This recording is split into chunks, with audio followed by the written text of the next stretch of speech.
What's up, everybody? Today we are building a set that I've been very excited for. It's a new set, and I can't wait to not just build it, but then to look at it and review it with you. So without further ado, let's see what we're building. Right here, the Lego Ideas Viking Village set 21343 comes with 2,103 pieces and 4 minifigures, and it looks really cool. These minifigures look awesome. Can't wait to see them and put them together. Can't wait to see what this Viking Village looks like. It looks great, looks really cool. Lots of different potential options, and it supposedly is like built like a modular where you can pull these sections aside and be a little interactive with that. So very excited to see that. But without further ado, let's rip this bad boy open and let's get to building. Set 21343, the Viking Village, comes with 2,103 pieces and 4 minifigures, retailing at $129.99 in the United States. This LEGO Ideas set was a very exciting announcement by LEGO and quickly became a reality for fans. And upon breaking it open, we were greeted with 15 numbered bags, and this build was honestly very relaxing. Definitely not a difficult build for the most part, but an interesting one using many new and different building techniques to create this modular style base that connects using hooks rather than your normal connectors. It's smaller than I expected, however, with the $130 price tag, maybe I shouldn't have had such high expectations. Oh wait, I'd like y'all to meet someone. This is my cat, Echo, and for the last 20 minutes, she's been meowing at me for attention, so I thought I'd introduce you to her. She's been hounding me while I try to build. Everyone say hi to Echo.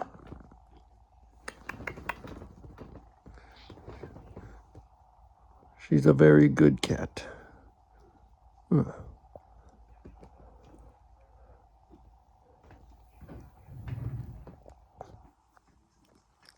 Say hi, Echo.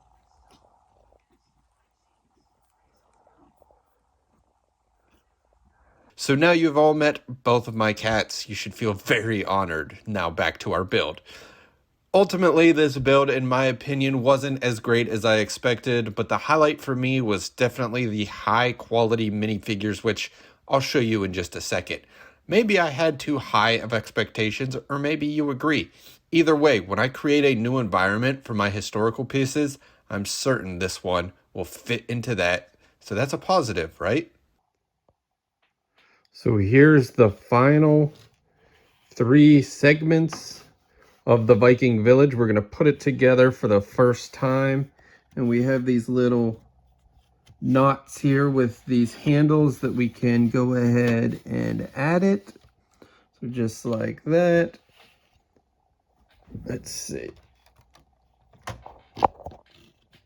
You can hear the click, and then on this side we have the 3 handles as well with the 3 notches, and we've not done this yet, so hopefully it works smooth. I'm trying to do it one-handed.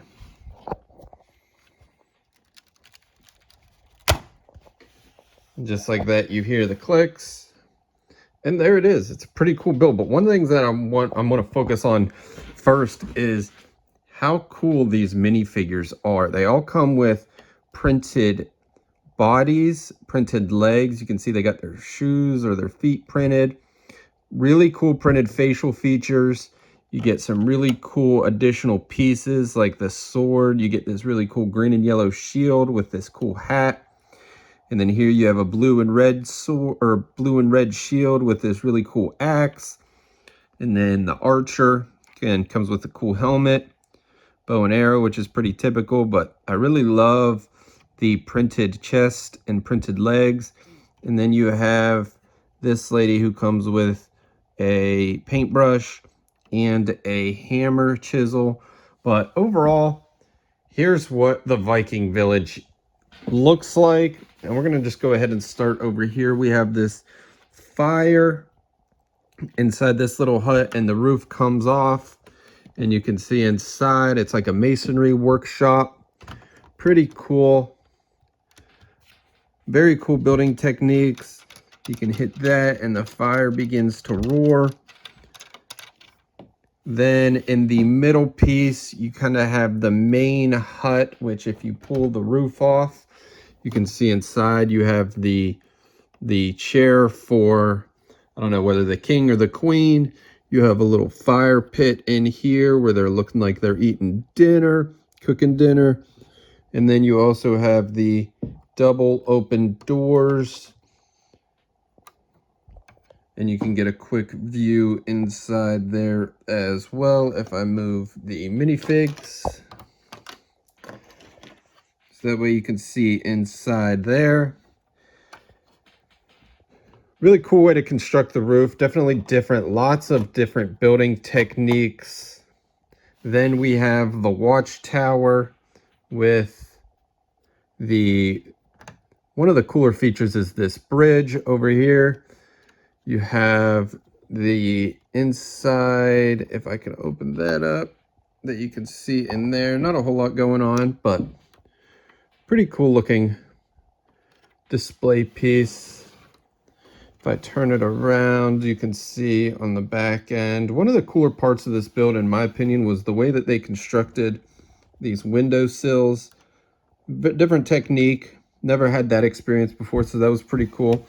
And overall, I didn't hate the build. I thought it was very enjoyable and relaxing build.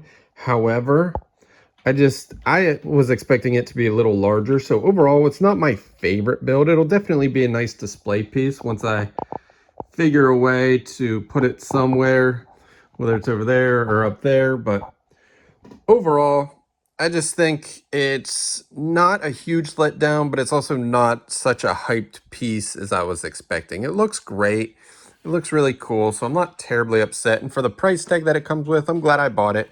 Definitely a lot of cool features, a lot of cool building techniques, and ultimately it's a piece I'm glad I bought. It looks really nice, but definitely think they could have taken this up a notch and maybe even bumped up the price tag too. And I think the price tag definitely hindered the overall look of it. But the overall building experience is something I'm definitely pleased with. I would like to include this with, the Lion Knight's Castle, maybe the blacksmith, and kind of work it into a time frame for that period in a little city. I really liked this. It looks like it would be kegs, and that whole construction of that looks pretty cool to build. But overall, definitely want to know what you think. But this is the Lego Idea Viking Village. So wanted to give a little review on that. I know that's been a pretty hyped set when they announced it, and it is a really cool set. It's just not my absolute favorite. It seems like the last couple builds have been adding, and getting better and better. And I don't think this is a step backwards, but it's definitely not a step forward. I think it kind of leveled the playing field. Again, it's going to look great on the display. I just need to find somewhere to display it. So I need you to subscribe, turn on them notifications, and definitely like this video because that'll help me grow and it'll allow me to expand my Lego room. So let me know what you thought of the Viking Village. Are you planning on purchasing it? What did you think of the build and the overall review? Let me know down below. As always, thank you so much for your support. Thank you for watching. Hope you enjoyed. As always, stay creative and we'll see you next time.